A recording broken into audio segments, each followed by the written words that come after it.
Good morning and welcome to the Peorian. I'm your host, Paul Gordon. In central Illinois during the summer, it is very common to find one or more town festivals happening almost every weekend.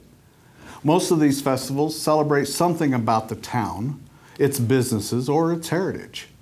For example, the Marigold Festival in Pekin is named after Everett Dirkson's favorite flower. The Cherry Festival in Washington is named after that guy who chopped down a cherry tree when he was a kid and couldn't lie about it. Morton has its Pumpkin Fest. And the Tremont Turkey Festival, well, I'm not sure what it's about. Except, like all the others, it's a way to get people to see what the town is all about. That's the way it is with Duryea Days in Peoria Heights. Its very name should tell you a little bit about its history. Now, I am not singling out this festival because I live there, which I don't, or because I owe somebody something. Again, I don't. I just think people should get to know Peoria Heights a little bit better and realize its importance to the region, from an historic standpoint as well as present-day activities. Also, supporting this festival is a way to support a local not-for-profit, something its organizers do every year. Pat Drake, head of the Heights Chamber of Commerce and a local business owner, is my guest today, and she will discuss the festival and the village when we come back. Welcome back to the Peorian. My guest today is Pat Drake, president of the Peoria Heights Chamber of Commerce. Welcome to the show, Pat. Thank you, Paul. It would appear that from your schedule, and looking at your schedule for Duryea Days, that you pack a lot of activities into just 2 days. We absolutely do, because we start on Friday night at 5 o'clock, and this year we went with a country theme.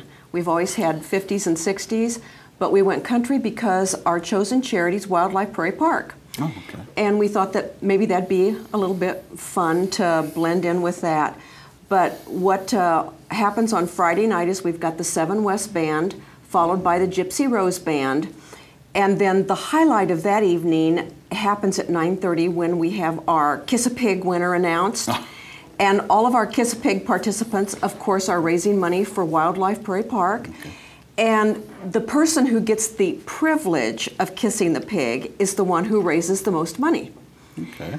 We continue on from there on Saturday, and Saturday actually opens at 10 o'clock in the morning. We have the classic car show.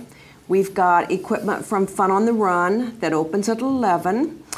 And we proceed from there because throughout the day we have events like the hot dog eating contest. Oh, okay. We have balloon art, we have face painters. Barnyard Discoveries will be there in the afternoon, and then in the evening, well, we actually have some stage entertainment too, starting at 4. And then in the evening, we have our Little Miss Duryea pageant, which is always a wonderful event, I think. And what age are we talking about for that? People that can participate in that contest, which they don't have to be from Peoria Heights, okay. Anywhere from 3 to 10. Oh, okay. Wow, that's young. Now, all of the events, or at least most of the events, take place in Tower Park? Yes. The exception to that is at 10 o'clock on Saturday, anybody that has written a local author, there's a local authors segment that happens down in the 4600 block of Prospect. So it's people who have written and published books. Okay. And then there's rare book evaluations that will happen in the afternoon at I Know You Like a Book. At I Know You Like a Book. That is the name of the bookstore. Right? Correct. Right, okay. Does Little Miss Duryea, especially at that age, 3 to 10, does she have, is it symbolic or does she actually have duties representing the village? Well, we have extended what happens with her to where she does have duties. Okay. She works with Santa at Christmas time. She's part of the Veterans Day Parade. Rachel Coker, who is our Little Miss Duryea for 2011, she actually was one of the people who cut the ribbon for the opening at the Heart of Illinois Fair. Oh. She was in our Easter Bunny Parade. So there are lots of things that they get to do. And our past Little Miss Duryeas, I cannot tell you how adorable they are. And you mentioned the age, But what I think is fun is whether you have somebody participating or not, those kids are so much fun to watch. Last year we had a participant that in the question and answer session, her mother had said that she could say the presidents. She was either 3 or 4 years old. She rattled those presidents off like an expert. I was shocked. The whole audience was cheering by the time she was over. It was so cute. But what sort of questions would you ask? What we do is in advance we talk to the parents, so we kind of know what the children like and what they do and some of their outside activities. So because they're judged on stage presence and how they answer questions, and then of course their costume, which this year will be country western, what we're doing is trying to draw them out and get them to talk and give us a little bit of what their personality is. Could a 3-year-old be little Miss Duryea? Oh, yeah. Wow. Oh, yeah. And then you have, you talked about the classic car show. Duryea Days, of course, which we'll go into a little deeper on why you call it that, but that obviously has something to do with the automobile. Absolutely. I take it that's why you have an auto show during the Duryea Days? Absolutely. That's always been connected with the name and having the autos. Anybody that has an original, a restored, a modified, or custom car from pre-1940s to, I think it is 2010, can enter that car show. So real antique cars you don't necessarily want. I mean. Oh no, there's antique cars coming. Oh, okay. Very much so. How antique will it go? How old? Do you know, they are working on one right now, and I wish I could remember the age of it, but it's called the Silver Streak. And then there's also one that I'm told that's coming that looks like an airplane. So there are lots of different things to come out and see and a lot of variety. Okay. When we come back, we're going to talk about why the Peoria Heights Festival is called Duryea Days. Stay tuned.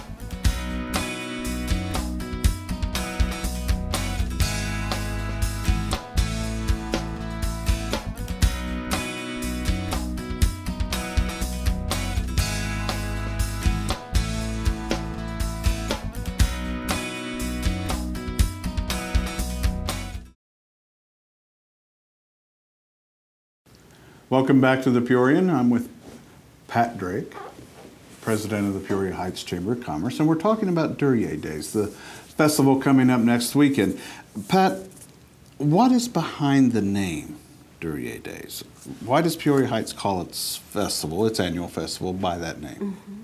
The reason we did that is because Charles and Frank Duryea built the original car, which was the Duryea, in Peoria Heights.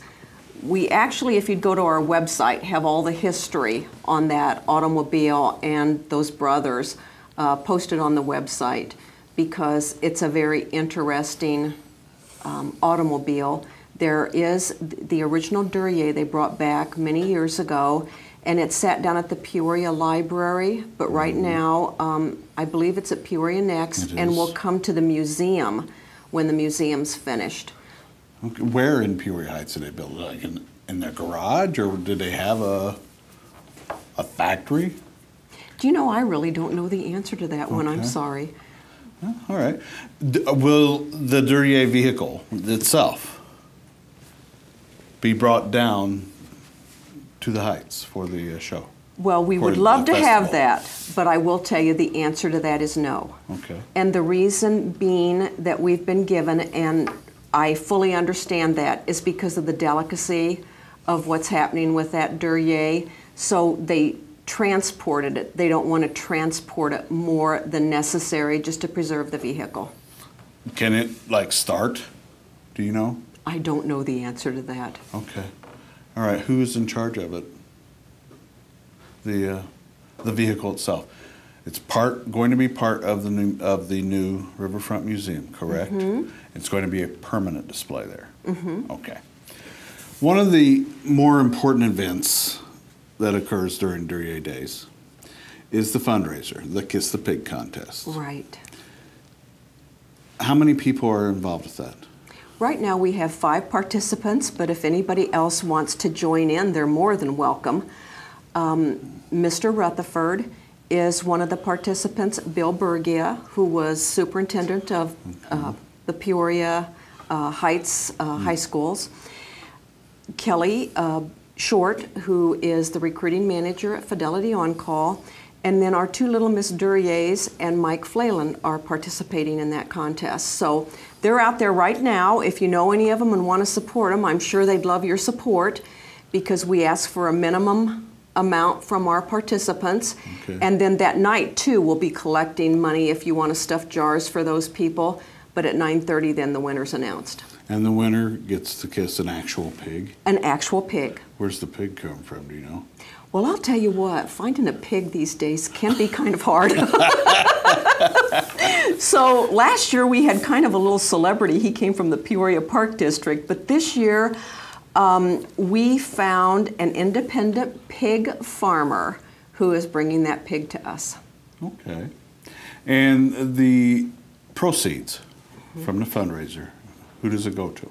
It does go to Wildlife Prairie Park. Okay. And then in addition to that, the Chamber has been very busy raising support to cover our expenses so that any additional proceeds also go to Wildlife Prairie Park. Why wildlife? Why was it chosen? Well, we chose them for a couple reasons. Number one, Mr. Rutherford was very much involved in the Peoria Heights community. The founder, William Rutherford. Correct. Okay. And then because the need is great for us to support that park, we thought that as a committee that was a very important thing to raise awareness for. Do you choose a different not-for-profit every year? Yes. Last year was the first year we did this. Oh, okay. And we had the Penguin Project as our chosen charity. Okay. And I don't know if you know about the Penguin Project, but it was so exciting. And we loved the fact that our very first year we raised $3,500 for the Penguin Project. Now, I hope we raise abundantly more than that for Wildlife Prairie Park, but we don't know. The Mr. Rutherford that you said is part of the Kiss the Pig contest, that is Bill Rutherford's son, correct? That's correct. Okay. And how do you select each year? How do you select who's going to be the not-for-profit? Well, what happens is our committee gets together and decides who that not-for-profit's going to be. And originally, and quite honestly, we wanted local-based, and we were thinking about children's type things when we chose the Penguin Project. Okay. But this year, once again, I told you why the tie-in with Wildlife Prairie and why we thought that was so important. Okay.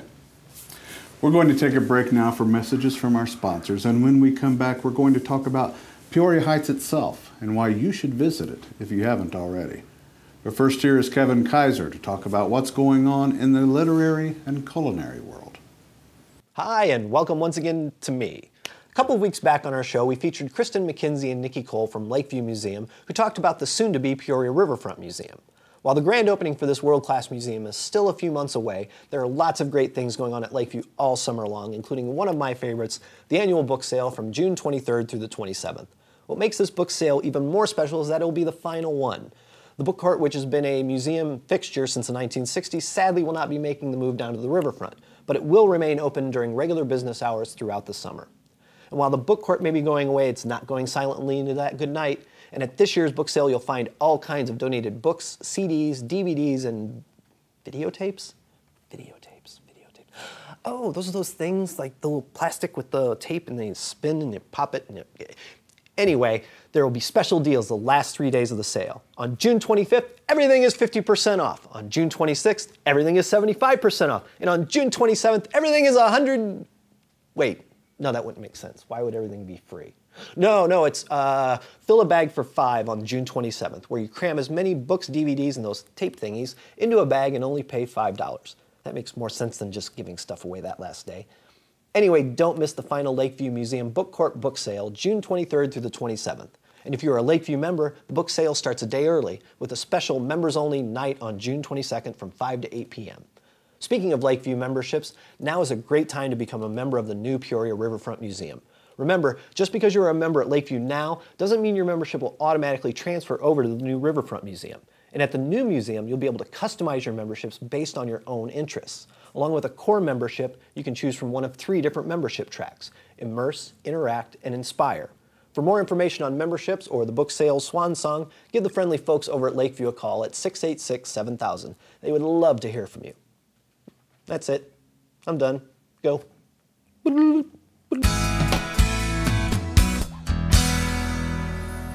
I'm back talking with Pat Drake about Duryea Days and the village of Peoria Heights. Pat, before we go any further, you wanted to make sure we mention the website. Right. Everything about Duryea Days is up on the Chamber's website, which is peoriaheightschamber.com. The other thing that the Chamber has is a Facebook page, and all of the information is also there. We have links to the various things that you can participate in, like Little Miss Duryea, the hot dog contest, the car competition, and all you've got to do is click on that event. You can do everything online and just send your submission check in. Okay. I may have to check into that hot dog contest. Anyway, at the break, I said that I wanted to talk with you about Peoria Heights itself. Mm-hmm. Why should people get to know the village? Why is it an important part of this region? Well, first of all, I think that it is the most awesome little village that you can find in the entire area. It's a group of independent merchants with merchandise that is not available other places. And as an owner of one of the stores in there in the Heights, we have people come in all the time that say you see the same thing everywhere, but when you come to the Heights, you don't. And a lot of people think of Peoria Heights being just that little strip downtown, but it actually extends down to War Memorial Drive, so Alwyn's and Greg's and the stores on War Drive are part of it. Okay. And then it comes around to Glen, to where Peoria Flag and those businesses. And then it's also part of Galena Road. So there are lots of things that are happening in the Heights, and the restaurants too. You go to Peoria Heights on an evening and see all the people sitting out on the sidewalks, and there's just a romance about the village that I don't think you see anywhere else.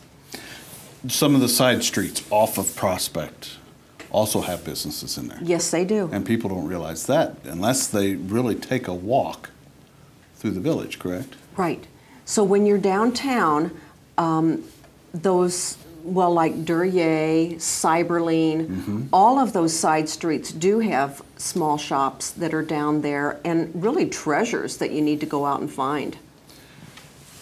Considering the charm of the Heights as it is, do you want a lot of growth?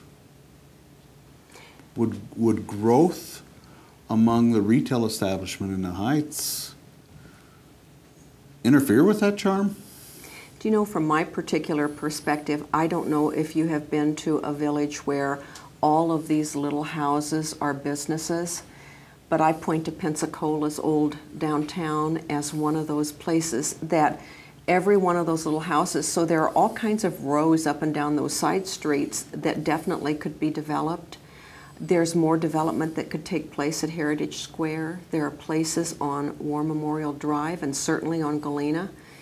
And I know the village has talked about all of that. So to me, yes, that village can definitely grow.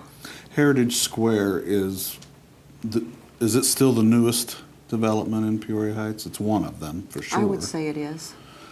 And that's a pretty eclectic mixture, correct? It is, because there are service companies there. There's also retail there. There's a hair salon, Running Central's in Heritage Square.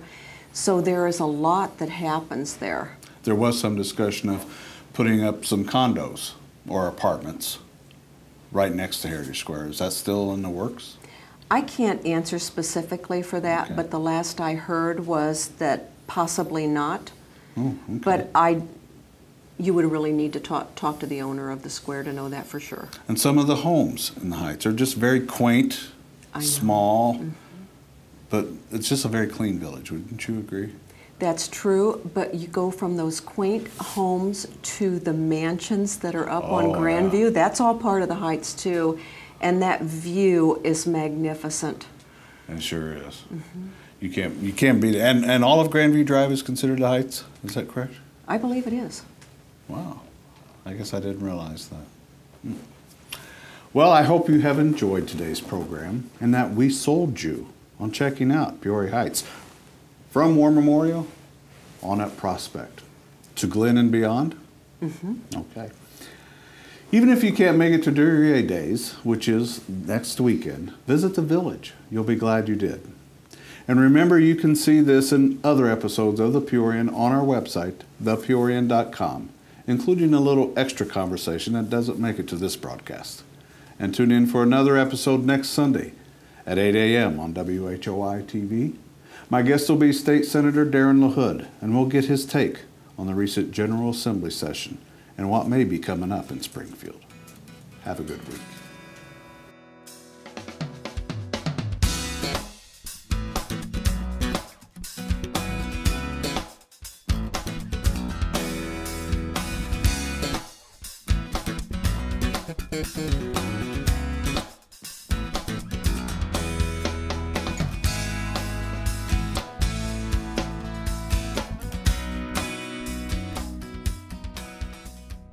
Yeah.